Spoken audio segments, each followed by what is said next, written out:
पूर्वी लद्दाख में पैंगोंग सो झील के पास चीन की तरफ से दूसरा पुल बनाए जाने की खबरों के बीच भारतीय विदेश मंत्रालय की प्रतिक्रिया सामने आई है। विदेश मंत्रालय के प्रवक्ता अरिंदम बागची ने 19 मई को कहा कि जिस इलाके में निर्माण कार्य की बात कही जा रही है वो दशकों से चीन के कब्जे में है।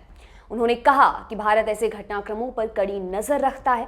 बागची ने यह भी कहा कि मीडिया रिपोर्ट्स में जिस कथित पुल की बात कही जा रही है उसके बारे में यह साफ नहीं है कि दूसरा पुल है या फिर पहले से ही मौजूद पुल का विस्तार किया जा रहा है। विदेश मंत्रालय के प्रवक्ता अरिंदम बागची ने आगे कहा कि इस साल मार्च में चीन के विदेश मंत्री वांग यी भारत आए थे और हमारे विदेश मंत्री एस जयशंकर ने उन्हें हमारी अपेक्षाओं के बारे में बता दिया था। बागची ने बताया कि इस मुलाकात के बाद भारतीय विदेश मंत्री ने मीडिया को संबोधित करते हुए कहा था कि पूर्वी लद्दाख में अप्रैल 2020 में चीन की तरफ से सैन्य तैनाती की वजह से तनाव और संघर्ष की स्थिति पैदा हुई और दोनों देशों के बीच सामान्य स्थिति बहाल नहीं हो सकी। अरिंदम बागची ने यह भी कहा कि भारत चीन के साथ राजनयिक और सैन्य स्तर पर संवाद जारी रखेगा। इससे पहले मीडिया रिपोर्ट्स के मुताबिक सैटेलाइट तस्वीरों के जरिए पता चला था कि चीन की सेना पैंगोंग सो झील के अपने तरफ वाले इलाके में एक और पुल बना रही है ताकि सैन्य गतिविधियों को तेज किया जा सके। रिपोर्ट्स के मुताबिक ये नया पुल फिंगर 8 तक चीन की सैन्य गतिविधियों को आसान कर देगा। बताया जा रहा है ये पुल जुलाई तक पूरा हो जाएगा। इसका निर्माण पूरा हो जाने पर हुरनाक फोर्ट और रुटोक के बीच की दूरी उल्लेखनीय तौर पर कम हो जाएगी। ये दोनों ही इलाके चीन की सैन्य गतिविधियों के लिए काफी जरूरी हैं। अभी इनके बीच की दूरी लगभग 180 किलोमीटर है।